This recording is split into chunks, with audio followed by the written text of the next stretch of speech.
이번에 알아볼 내용은 여자 배구 F1 계약 현황에 대한 총정리를 한번 해보려고 합니다. 먼저 흥국생명은 F1 자격을 얻은 최은지를 새로 영입하고 김미연, 이원정과 재계약을 체결했다. 최은지는 2021-2022 시즌 데뷔한 뒤 이번에 세 번째 F1 자격을 취득했고 흥국생명과 계약기간 1년이며 연봉 1억 3천만 원, 옵션 3천만 원, 보수 총액 1억 6천만 원의 계약을 체결했다. 그리고 아웃사이드 히터 김미연도 흥국생명과의 동행을 이어가기로 결정했다. 김미연은 계약 기간 1년, 연봉 7천만 원, 옵션 2천만 원, 보수 총액 9천만 원의 도장을 찍었다. 상해 첫 F1 자격을 얻은 세터 이원정 역시 흥국생명과 재계약을 체결했다. 이원정은 계약 기간 1년, 연봉 1억 1천만 원, 옵션 2천만 원, 보수 총액 1억 3천만 원에 계약했다. GS칼텍스는 F1 자격을 취득한 강소휘를 한국도로공사로 이적한 다해가 페퍼저축은행으로 이적하는 등 두 선수가 다 F1로 떠났고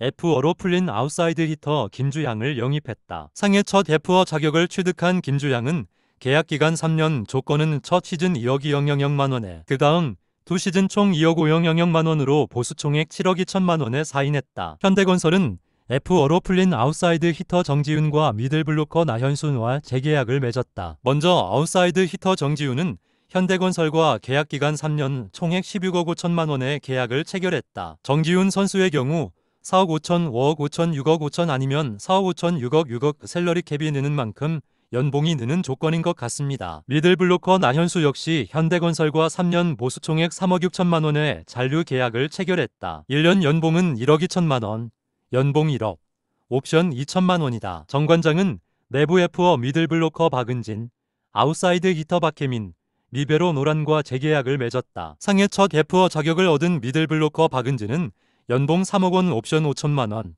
보수 총액 3억 5천만 원에 계약했다. 아웃사이드 히터 박혜민 역시 생애 첫 F1 자격을 얻었고 연봉 3억 원, 옵션 5천만 원에 계약했다. 세 번째 F1을 맞이한 노란과는 연봉 1억 5천만 원, 옵션 3천만 원, 보수 총액 1억 8천만 원에 사인했다. IBK기업은행은 33억 원을 투자해 이소영, 이주아를 영입했고 내부 F와 김학영과 김현정을 모두 붙잡았다. 미들블로커 이주아는 흥국생명을 떠나 IBK기업은행으로 이적했다. 이주아는 IBK기업은행과 계약기간 3년에 연봉 3억 3천만 원, 옵션 7천만 원, 보수 총액 4억 원의 계약을 체결했다. 그리고 아웃사이드 히터 이소영 역시 정관장을 떠나 IBK기업은행으로 이적했다. 이소영은 IBK기업은행과 계약기간 3년에 연봉 4억 5천만 원, 옵션 2억 5천만 원, 보수 총액 7억 원의 계약을 체결했다. 미들블로커 김현정은 IBK기업은행과 연봉 8천만 원, 옵션 2,210만 원의 잔류 계약을 체결했다. 세터 김학영 역시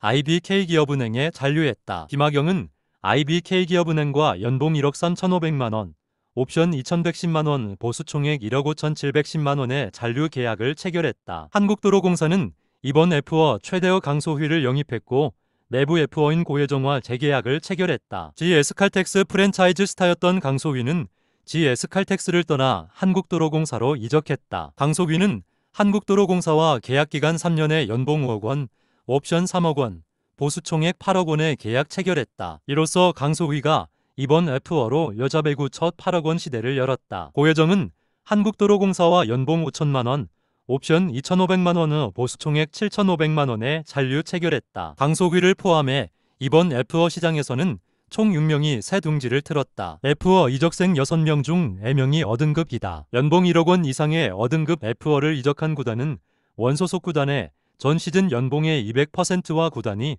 정한 6명의 보호선수 외 1명 또는 전 시즌 연봉 300%를 보상해야 합니다. 연봉 5천만 원부터 1억 미만의 B등급 F1를 영입한 팀은 보상 선수 없이 전 시즌 연봉의 300%를 원소속 구단에 지급해야 하며 어등급 F1를 영입한 IBK기업은행과 한국도로공사, 페퍼저축은행은 18일 정오까지 보호선수 명단을 원소속 구단에 전달하고 GS칼텍스와 흥국생명은 21일 오후 6시까지 보상선수를 선택하거나 보상선수 지명 포기 의사를 밝혀야 합니다. 다들 아시다시피 이번 F1은 유독 오버페이가 많은 편인 것 같습니다. 특히 여자부 연봉 8억 원 시대가 열리면서 인기를 반영한 계약이라는 시각과 국제대회 성적이 뒷받침되지 않는 인플레이션이라는 지적도 나오고 있다. 이처럼 여자 배구 선수들의 연봉이 치솟은 이유는 우승을 노리는 각 구단의 치열한 영입 경쟁이 한 몫을 했다고 보면 되겠다. 선수들은 많은 연봉을 받는 만큼 제 몫을 해야 하는 게 당연하고 책임감도 더 가져야 하지 않을까 싶습니다. 세계적인 연봉을 받고 있는 우리 남녀 배구 선수들은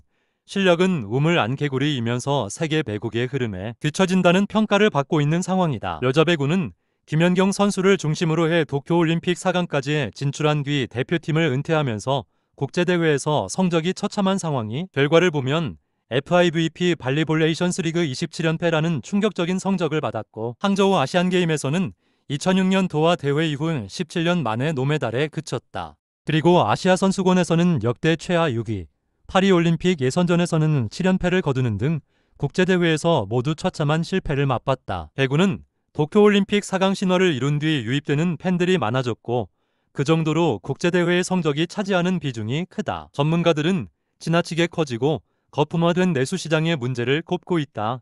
거의 보험사, 은행사들의 마케팅을 위해 운영되고 있는데 실력에 비해 지나치게 많은 연봉을 받는 선수들이 많다는 지적이다. 프로배구 B리그는 아시아는 물론 세계적으로도 선수 대우가 좋은 리그다. 배구인은 국내 선수들이 실력에 비해 좋은 대우를 받다 보니 기량 발전을 게을리하고 현실에 안주하는 분위기가 리그에 만연해 있다. 해외 리그에 도전하고자 하는 선수도 없다고 꼬집었다. 배구 전문 매체 발리볼 볼트에 따르면 세계의 여자 프로배구 선수는 2020년 1월 기준 평범한 수준일 경우 25,000달러 가량 연봉을 받고 경험이 많은 노련한 선수는 10만 달러를 받습니다. 하지만 한국의 여자 배구에서 선수들의 평균 연봉은 1억 5,200만 원이다.